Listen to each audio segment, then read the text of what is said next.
Sebelum kita memulai episode ini, gue secara pribadi ingin mengucapkan selamat menjalankan ibadah puasa kepada seluruh teman-teman yang menjalankan.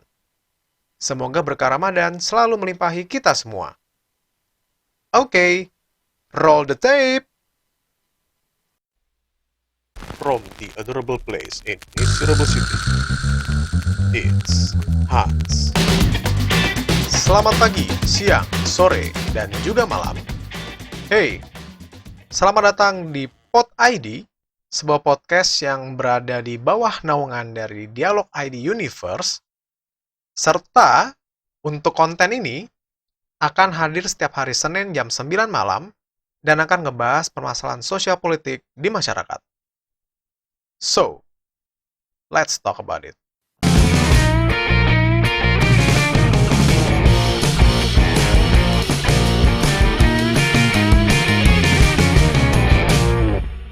Let's talk about it.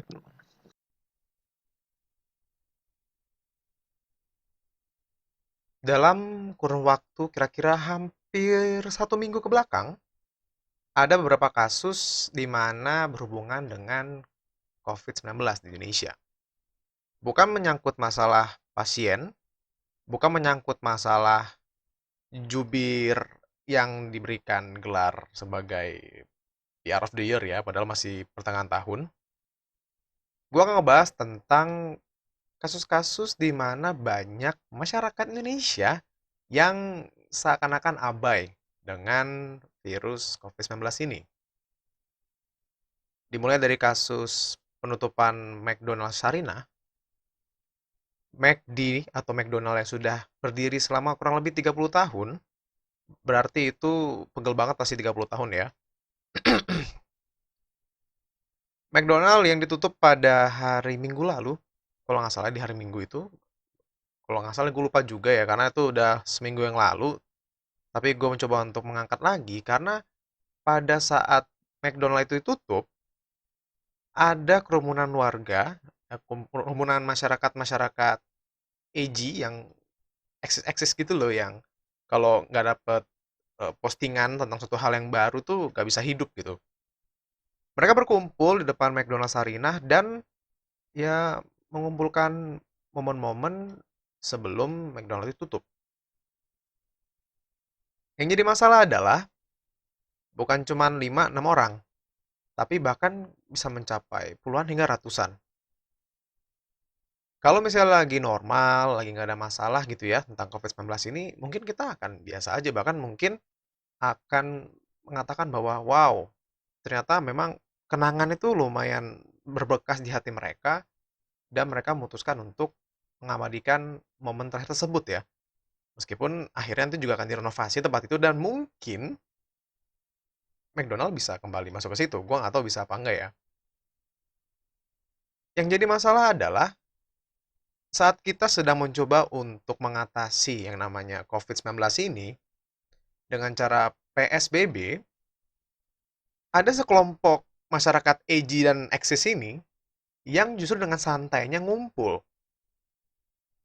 Bahkan ada YouTuber yang mengabadikannya dan diupload di YouTube mereka. Bayangin ya, udah nyusahin, melanggar aturan, dijadiin konten lagi. Luar biasa. Memang kadang kalau otak manusia itu mau diisi dengan berbagai macam hal, kalau emang nggak bisa dipakai, ya hasilnya kayak gitu. Itu kasus pertama. Kasus kedua, tentang adanya keramaian yang lumayan panjang ya. Tadi gue lihat tuh ada fotonya di Bandara Soekarno-Hatta. Tempatnya di Terminal 2 kalau nggak salah.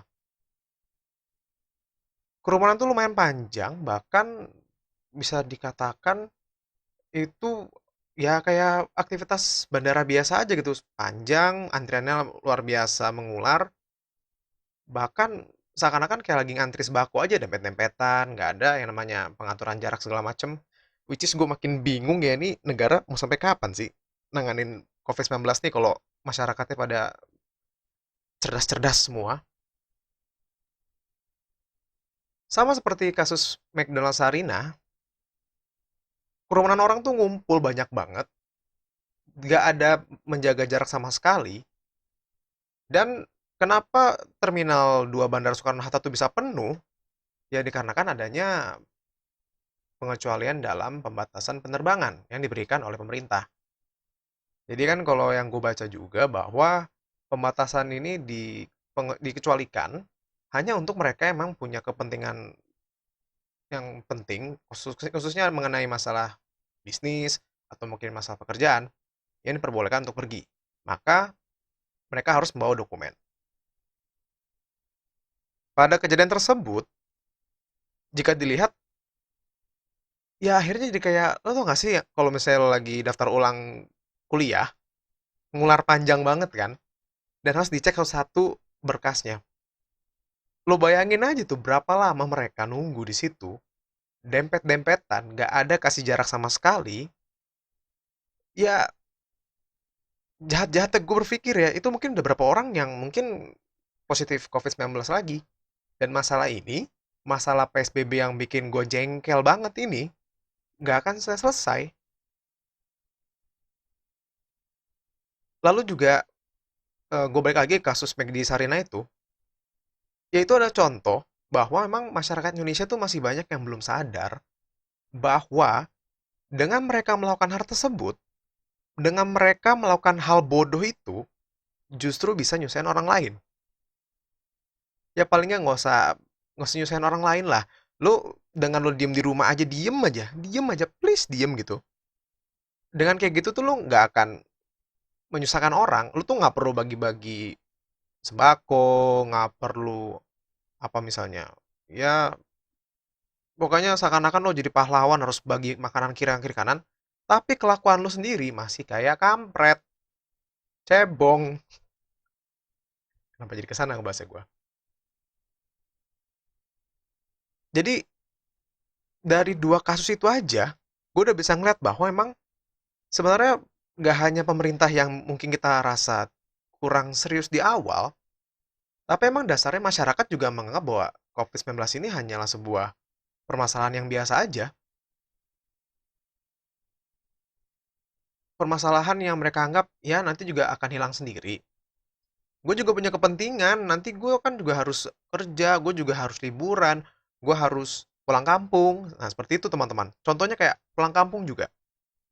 Banyak juga orang-orang sana tuh yang bahkan mencoba untuk menyelinap pulang kampung ke daerah masing-masing dengan berbagai cara. Kemarin gue sempat baca berita bahwa ada satu keluarga yang sampai menyewa mobil derek agar mobilnya tuh dibawa dengan mobil derek itu dan mereka ada di dalam mobil tersebut lalu dibawa ke tempat tujuan. Gila, masyarakat Indonesia tuh kalau masalah yang kayak begini nih, masalah yang ya apa ya membohongi terus masalah-masalah cari celah-celah gitu ya, itu jago banget gitu loh. Kenapa nggak dicoba untuk hal-hal lebih positif lagi gitu? Udah gitu, udah masalah kasus Megdi Sarina, yang akhirnya juga cuma didenda 10 juta, yang mungkin kalau menurut gue itu, ya itu kayak cuma ngasih uang jajan gitu loh, 10 juta gitu ya.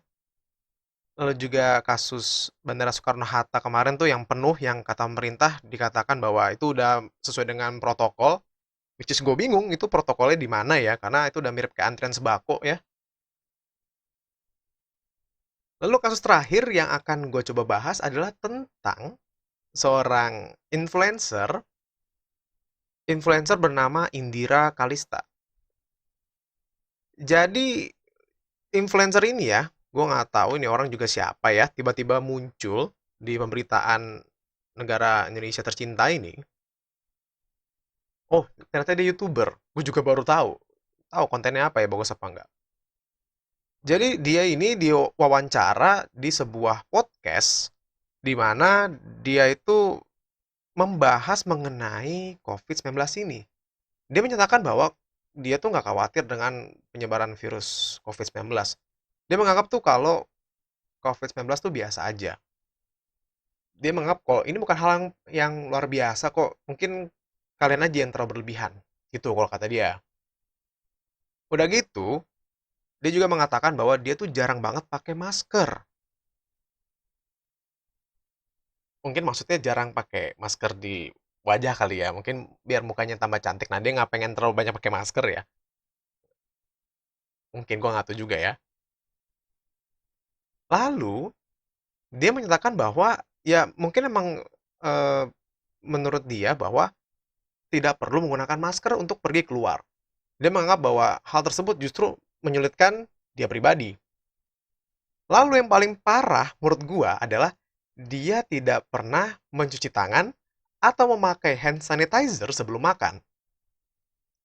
Gue kebayang sih kalau misalnya dia lagi jalan sama teman-temannya gitu kan, mungkin dia naik mobil, ya anggap aja dia nggak bawa mobil gitu, misalnya dalam artian dia nggak nyetir, dia cuma jadi penumpang.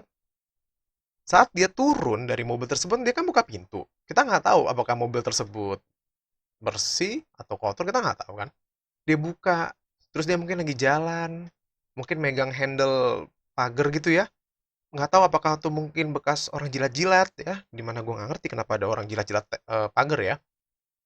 Atau mungkin juga saat dia lagi duduk untuk makan, ternyata dudukannya bekas orang habis guling-gulingan di kursinya. Ya gitulah pokoknya intinya kalian paham lah. Lalu dia dengan santainya ngomong di podcast tersebut mengatakan bahwa dia tuh nggak pernah cuci tangan. Mungkin dia nggak pernah dengerin kali ya lagu-lagu yang zaman dulu kayak jangan lupa cuci kaki tanganmu. Ya gitulah pokoknya gue juga nggak hafal. Mungkin orang tuanya nggak nyanyiin kali ya. Mungkin orang tua nyanyiin lagu-lagu kayak lagu-lagu luar, kita kan nggak tahu juga. Hal ini tentunya membuat orang pasti pada panas ya. Kalau gue sih biasa aja. Karena kenapa? Ya dari kasus sebelumnya aja kita tahu bahwa memang banyak masyarakat Indonesia yang menganggap sepele masalah ini. Gue bukan bermaksud untuk membenarkan pernyataan dia, gue hanya melihatnya sebagai sebuah konfirmasi bahwa memang orang Indonesia itu ya tidak menganggap ini dengan begitu serius. Mereka hanya memikirkan diri sendiri, tidak memikirkan kepentingan orang banyak, which is ya itu menunjukkan bahwa yang namanya gotong royong itu mati saja. Itu cuman sebuah slogan menurut gua, kata-kata gotong royong, kata mereka yang harus itu sebagai orang Indonesia punya norma ketimuran ya berarti kita harus melihat dong kondisi orang lain itu seperti apa. Gua rasa itu nggak ada sama sekali zaman sekarang ya. Apalagi di masyarakat ibu kota yang menganggap mereka sangat maju, tidak terbelakang, tidak seperti orang daerah, orang-orang desa. Ternyata kelakuannya dari di McD Sarina, di bandara, ini juga YouTuber ataupun influencer luar biasa ini, gue mau ngomong luar biasa ya gagal gitu ya. Ternyata ya lebih kampung dari orang sana. Bahkan mereka nggak kampungan, kalian kampungan mungkin.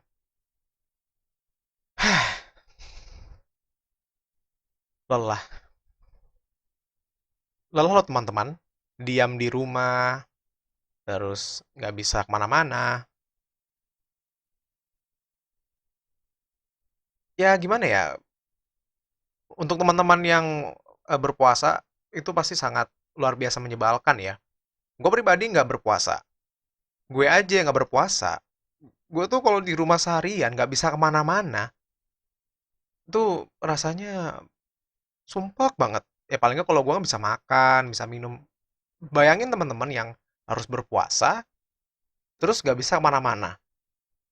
Gue rasa sih mungkin kasur menjadi tempat yang sangat nikmat bagi kalian ya. Hah, jadi inti dari pembahasan yang mau gue berikan ke teman-teman adalah mungkin kita sebagai manusia, terutama manusia yang hidup di negara tercinta ini, Indonesia, mungkin kita sekarang harus lebih aware, harus lebih paham bahwa yang tinggal di negara itu bukan lo aja. Di Jakarta aja ada 10 juta orang yang tinggal. Kalau masih ada satu orang yang kelakuannya kayak orang Demek di Sarina, di Bandara Soekarno-Hatta, atau seperti influencer yang luar biasa ini, ya masalah penyebaran COVID-19 ini nggak akan beres-beres. Gue pun jadi lebih sadar bahwa mungkin pemerintah juga udah pusing sendiri dengan kondisi Indonesia sekarang. Meskipun ya kalau bisa kita bilang pemerintah juga ada andil juga sih. Tapi maksud gue adalah setidaknya pemerintah tuh udah mulai lebih sadar bahwa mereka harus melakukan sesuatu untuk masalah ini. Dan gue juga dengar bahwa setelah Lebaran kalau nggak salah ya, akan dilonggarkan mengenai PSBB ini dan untuk mereka yang berusia 45 tahun ke bawah oleh pemerintah diperbolehkan untuk bekerja. Which is gue semakin bingung juga, apakah ini adalah sebuah keputusan yang baik apa enggak? Karena kalau meskipun tidak dilaksanakan pun, ya banyak hal yang terdampak. Baik itu mungkin mereka yang tidak bisa bekerja dan tidak bisa mendapatkan penghasilan, lalu juga perusahaan yang mungkin roda perusahaan yang menjadi tidak bisa bergerak dengan sebagaimana mestinya. Di satu sisi juga kalau misalnya masalah ini memang benar terjadi, yaitu adanya pelonggaran untuk mereka yang berusia di bawah 45 tahun ke bawah, gue pernah baca juga bahwa 29% pasien dari COVID-19 itu berusia di rentang usia tersebut. Dari usia sekitaran 20-an sampai 30 hingga mencapai 45 tahun. Jadi gue bingung harus gimana ini. Apakah memakai masker adalah sebuah hal yang baru dan harus menjadi sebuah kebiasaan bagi kita? Dimana gue juga capek gitu loh mau pakai masker.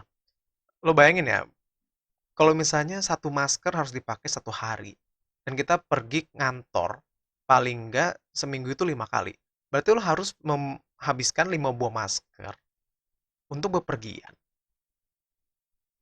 Kita bukan berbicara masalah harga, tapi berbicara masalah masker itu juga. Nanti setelah nggak dipakai kan dibuang. Belum lagi masa nanti bagaimana cara untuk mendaur ulang hal tersebut. Banyak sekali masalah negara ini ya. Jadi akhir teman-teman, gue bukan bermaksud untuk meminta secara terpaksa. Gue hanya ingin teman-teman sadar bahwa ternyata memang di luar sana masih banyak yang tidak aware. Gue berharap teman-teman bisa lebih aware. Paling nggak biar cepat masalah ini selesai lah. Nah, gue sampai salah ngomong kan. Gue berharap agar masalah ini cepat selesai. Agar kita bisa kembali hidup normal, pergi ke pasar atau pergi ke supermarket tuh bukan seperti mau pergi perang gitu loh. Perlengkapannya lengkap gitu. Dan juga gue berharap agar tidak ada lagi orang-orang cerdas seperti yang gue ceritakan tadi ya. Semoga.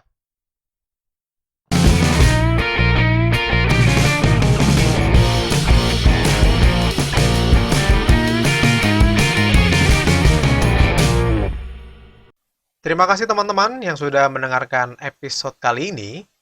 Dan jangan lupa dengerin terus Let's Talk About It yang akan hadir setiap hari Senin jam 9 malam. Dan juga Sharing with Dialog bersama dengan TJ yang akan hadir setiap hari Rabu jam 8 malam. Serta untuk kalian yang suka banget dengerin konten tentang games dan pengen tahu informasi terbaru mengenai game, bisa dengerin Dialog in Game bersama dengan Tandri Wijaya di hari Jumat jam 11 siang. Sampai jumpa!